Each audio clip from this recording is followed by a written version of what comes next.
ஆசீர்வதிப்பாராக. கர்த்தர் இந்த நாளிலே கர்த்தருடைய சமூகத்திலே அமர்ந்திருந்து அவருடைய சமூகத்திலே தன்னுடைய வேண்டுதல்கள் விண்ணப்பங்கள் எல்லாவற்றையும் தெரிவிக்கிற உங்கள் அனைவருக்கும் இயேசு கிறிஸ்துவின் நாமத்தினாலே நான் வாழ்த்துதலை தெரிவித்துக் கொள்கிறேன். கர்த்தருடைய சமூகத்தில் நாம் அமர்ந்திருக்கிறோம். நம்முடைய ஜெபங்கள் கேட்கப்படுகிறதா, நம்முடைய விண்ணப்பங்கள் கேட்கப்படுகிறதா, நம்ம எல்லாவற்றையும் ஆண்டவரிடத்தில் ஒப்புவிக்கிறோம், அது செயல்படுகிறதா என்று ஒரு பக்கம் நம்ம யோசித்து கொண்டிருந்தாலும், ஒரு பக்கம் தெய்வ திட்டம் நம்முடைய வாழ்க்கையிலே ஒவ்வொரு நாளும் செயல்பட்டு கொண்டே தான் இருக்கிறது. அவைகள் நம்முடைய வாழ்க்கையிலே பரிபூர்ணமாய் நடைபெற்று கொண்டே தான் இருக்கிறது. இந்த நாட்களிலே நாம் வேண்டிக் கொள்கிற காரியங்கள் ஆண்டவர் செய்கிறார், அல்லது நாம் இயேசுக்குள்ளாக நிலைத்திருக்கும் பொழுது அவர் நம்முடைய வாழ்க்கையில் கர்த்தர் நமக்கு பதில் தருகிறவராக இருக்கிறார் என்கிறதான ஒரு சத்தியத்தை ஒரு சிறிய நிமிடங்கள் நாம் பார்க்க இருக்கிறோம். வாசிக்கிறோம். யோவான் 15:7 சொல்கிறது, நீங்கள் என்னிலும் என் வார்த்தைகள் உங்களிலும் நிலைத்திருந்தால் நீங்கள் கேட்டுக்கொள்கிறது எதுவோ அது உங்களுக்கு செய்யப்படும். அப்படி நம்முடைய வாழ்க்கையில் தேவனுக்குள்ளாக நிலைத்திருக்கிற அனுபவத்தில், தேவனுக்குள்ளாக நிற்கிற அனுபவம், தேவனுக்குள்ளாக வாழ்கிற அனுபவத்தில் நாம் இயேசுவுக்குள்ளாக நிலைத்திருக்கும் பொழுது கர்த்தர் நிச்சயமாகவே நம்முடைய வேண்டுதல்களை, நம்முடைய விண்ணப்பத்தை கர்த்தர் நமக்கு பதில் தருகிறார். சில வசனங்களை நான் சொல்லுகிறேன், நீங்கள் குறித்து கொள்ளுங்கள். அதே போல் யோவான் 15 அதே அதிகாரத்தில் 5 பார்க்கும் பொழுது, நானே திராட்சை செடி, நீங்கள் கொடிகள், ஒருவன் என்னிலும் நான் அவனிலும் நிலைத்திருந்தால் அவன் மிகுந்த கனிகளை கொடுப்பான், என்னை அல்லாமல் உங்களில் ஒன்றும் செய்யக்கூடாது என்று சொல்லப்பட்டிருக்கிறது.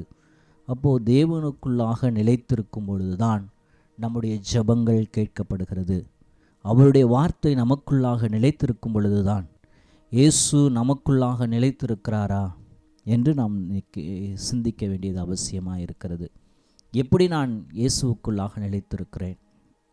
பாருங்கள், 2 பேதுரு 1:10 சொல்கிறது, ஆகையால் சகோதரரே, உங்கள் அழைப்பையும் தெரிந்து கொள்ளுதலையும் உறுதியாக்கும்படி ஜாக்கிரதையுள்ளவர்களாயிருங்கள் என்று பார்க்கிறோம். தேவனுக்குள்ளாக நாம் அழைக்கப்பட்டிருக்கிறோம். இயேசுவுக்காக நாம் வாழ்கிற நம்முடைய ஜெபங்கள் கேட்கப்பட நாம் செய்ய வேண்டிய காரியங்கள், நிலைத்திருக்க வேண்டிய காரியங்கள் நான் சொல்லுகிறேன். முதலாவது, இயேசுவில் நிலைத்திருக்க வேண்டும். லூக்கா 22:28 சொல்கிறது, மேலும் எனக்கு நேரிட்ட சோதனைகளில் என்னோடு கூட நிலைத்திருந்தவர்கள் நீங்களே. அப்போது தேவனுக்குள்ளாக, இயேசுவுக்குள்ளாக நமக்கு வருகிற சோதனைகள் எல்லாவற்றிலும் நிலைத்திருக்கிறோம் அப்படின்னா நாம் தேவனுக்குள்ளாக நிலைத்திருக்கிறோம். அதே ரோமர் 8:37 சொல்லுகிறது, அன்பு கூறுகிறதினாலே இவைகள் எல்லாவற்றிலும் நாம் இயேசுவின் மேலே அன்பு கூறுகிறதினாலே நாம் ஜெயம் கொள்ளுகிறவர்களாய் இருக்கிறோமே என்று பார்க்கிறோம். நாம் ஜெயம் உள்ள வாழ்க்கை வாழ இயேசுவுக்குள்ளாக நிலைத்திருக்கிறோம். அப்போது நாம் இயேசுவுக்குள்ளாக நிலைத்திருக்கும் பொழுது நம்முடைய ஜெபங்கள் கேட்கப்படுகிறது.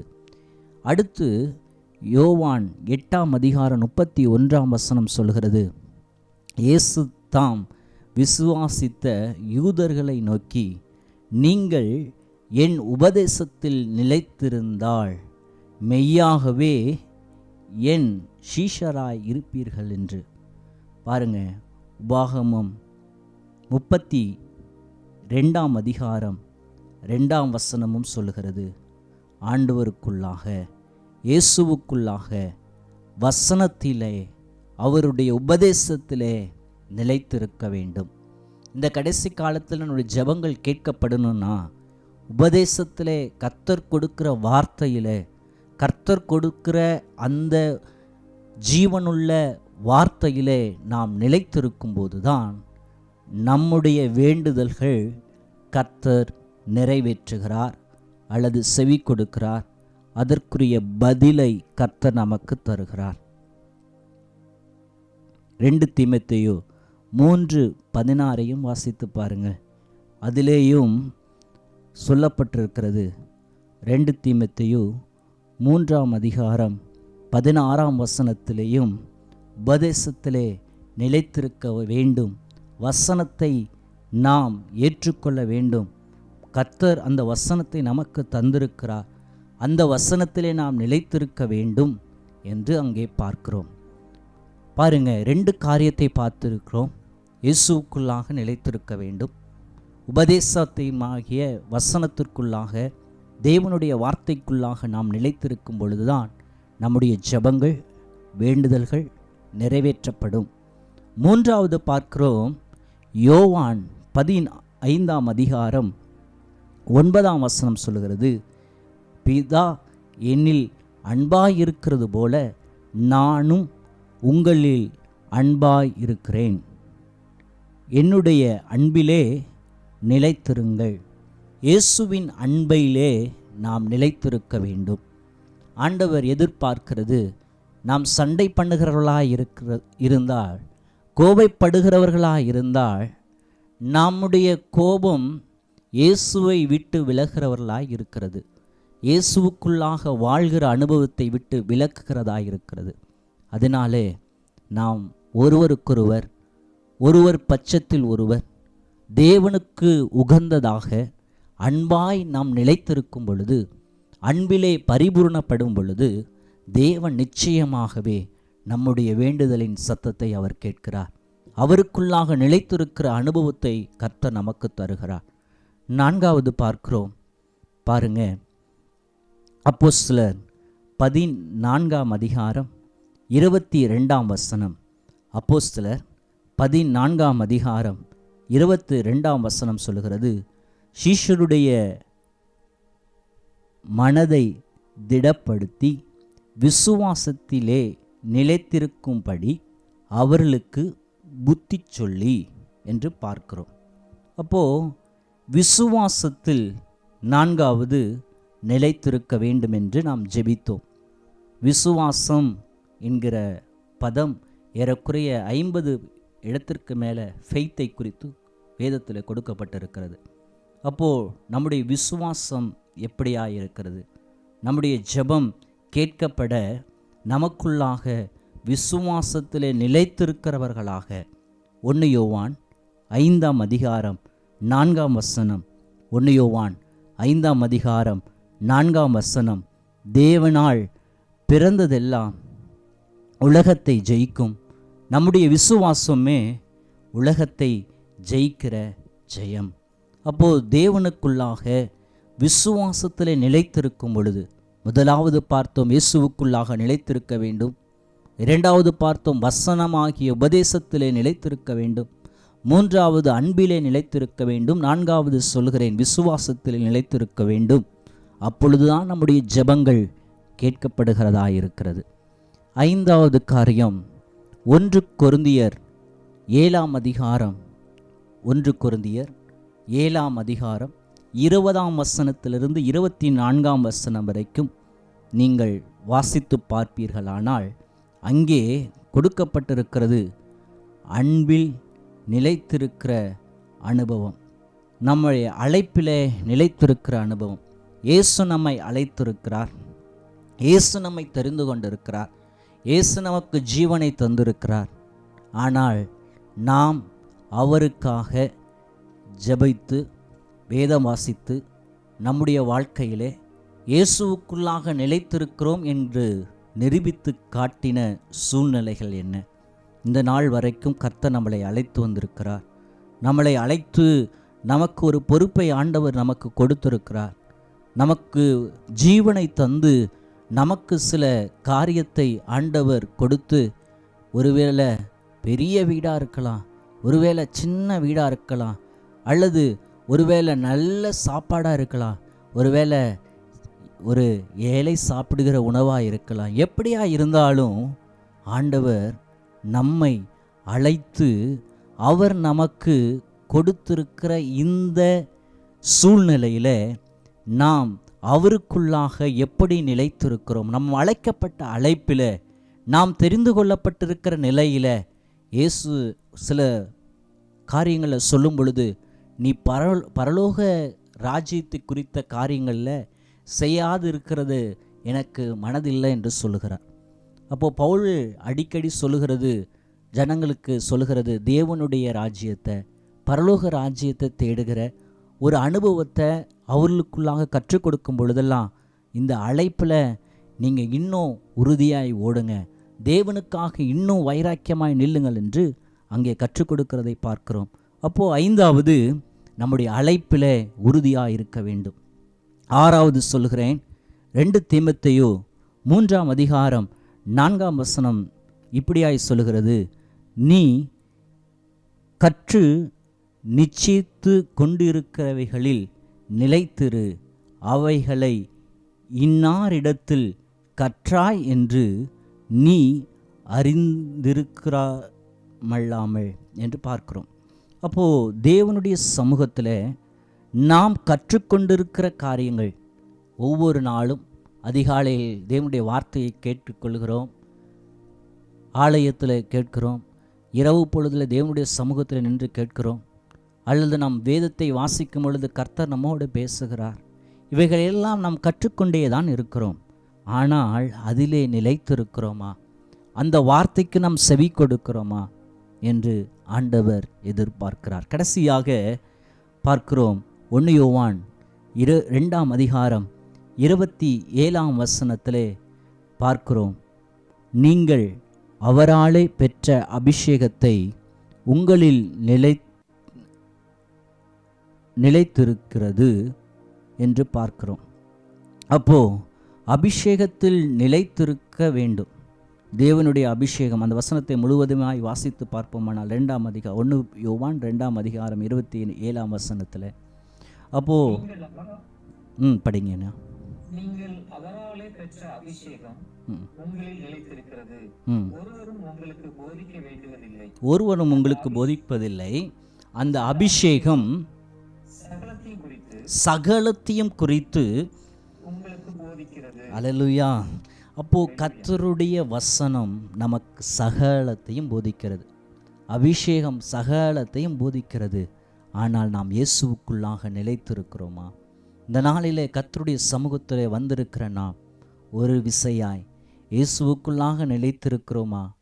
அவருடைய உபதேசத்தில் நிலைத்திருக்கிறோமா? அவருடைய வார்த்தையில் நிலைத்திருக்கிறோமா? அவருடைய அன்பில் நிலைத்திருக்கிறோமா? விசுவாசத்தில் நிலைத்திருக்கிறோமா? அழைப்பில் நிலைத்திருக்கிறோமா? கற்றுக்கொண்டிருக்கிறதிலே தேறினவர்களாய் மாறும்படி நிலைத்திருக்கிறோமா? அபிஷேகத்தில் நிலைத்திருக்கிறோமா என்று நாம் சிந்திக்க வேண்டியது அவசியமாக இருக்கிறது. கண்களை மூடி ஆண்டவருடைய சமூகத்தில் ஒப்பு கொடுக்கலாம். ஆண்டவரே, நான் உமக்குள்ளாக நிலைத்திருக்கணும். ஆண்டவரே, நீங்கள் என் வேண்டுதல்கள் எல்லாவற்றையும் கேட்கும்படி நீங்கள் என்னிலும் என் வார்த்தை உங்களிலும் நிலைத்திருந்தால் என்று சொல்லியிருக்கிறீர். இந்த கட்டளைகளை நாங்கள் கைக்கொள்ளணும் அப்பா. இன்று நாங்கள் என்னை ஒப்பு கொடுக்கிறோம். இயேசுவுக்குள்ளாக நிலைத்திருக்கணும், உபதேசத்தில் நிலைத்திருக்கணும், அன்பிலே நிலைத்திருக்கணும், விசுவாசத்தில் நிலைத்திருக்கணும், அழைப்பில் நிலைத்திருக்கணும், கற்றுக்கொண்டு அதிலே தேறினவர்களாய் மாறும்படி நிலைத்திருக்க வேண்டும், அபிஷேகத்தில் நிலைத்திருக்க வேண்டும் என்று 7 படிகளை குறித்து நாங்கள் இன்றைக்கு பார்த்தோம். அப்பா, இவைகளில் நாங்கள் எப்படிப்பட்ட சூழ்நிலைகளை வாழ்கிறோம் என்பதை தேவரீர் நீர் அறிந்திருக்கிறீர். ஆண்டவரே, எங்கள் உள்ளங்களை அறிந்திருக்கிற தேவன், எங்கள் அப்பா ஸ்தோத்திரம், எங்கள் குடும்பத்தை நீர் அறிந்திருக்கிற தேவன், எங்களுடைய சபையை நீர் அறிந்திருக்கிற தேவன், எங்களுடைய நிலைமையை அறிந்திருக்கிற தேவன். நாங்கள் இயேசுவுக்குள்ளாக எப்படி நிலைத்திருக்கிறோம் என்பதை இன்றைக்கு நாங்கள் ஆராய அறிந்து கொள்ள கர்த்தர் எங்களுக்கு அனுக்கிரகம் செய்தருளுக்கிறீர் ஆண்டவர் என்று சொல்லி ஆண்டவருடைய சமூகத்தில் ஒப்பு கொடுக்கலாமா? அப்பா, நான் உபதேசத்தில் நிலைத்திருக்கணும் அப்பா, நான் உமக்குள்ளாக அன்பில் நிலைத்திருக்கணும் அப்பா, விசுவாசத்தில் தேறினவனாய் மாறணும். அழைப்பை எனக்கு நீங்கள் கொடுத்துருக்கிறீங்க அப்பா, என்னுடைய அழைப்பில் நான் உறுதியாக இருக்கணும், அதை நிறைவேற்றுகிறவனாய் நான் மாறணும் ஆண்டவரே. அப்பா எனக்கு நீங்கள் அப்பா கட்டளை கொடுத்துருக்குறீங்க, வாக்குத்தத்தை கொடுத்து கட்டளையை கொடுத்து அப்பா இது வரைக்கும் என்னை நடத்தி இருக்கிறீங்க. இன்னும் சில அப்பா ஸ்தோத்திர நாட்களில் அப்பா இந்த ஆண்டு முடிய போகிறது.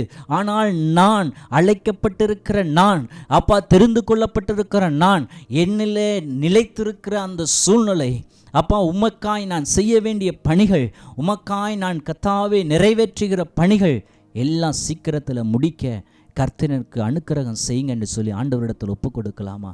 அப்பா, நான் கற்றுக்கொண்டதில் நிச்சயத்து நான் தேரணும். அப்பா, நான் அபிஷேகத்தை பெற்றுட்டு அந்நிய பாஷை மாத்திரம் பேசிக்கிட்டு அப்பா என் வாழ்க்கையை உமக்குள்ளாக நிலைக்காத அனுபவம் வேண்டாம் ஆண்டவரே. தேவனுக்குள்ளாக நிலைத்திருக்கிற அனுபவம், தேவனுக்குள்ளாக பற்றி கொண்டிருக்கிற அனுபவம் எனக்கு தாங்க என்று சொல்லி ஆண்டவருடைய சமூகத்தில் ஒப்பு கொடுக்கலாம். பாஸ்டர் ஜெபிச்சு முடிக்க போகிறாங்க. கண்களை மூடி ஆண்டவருடைய சமூகத்தில் ஒப்பு கொடுக்கலாம்.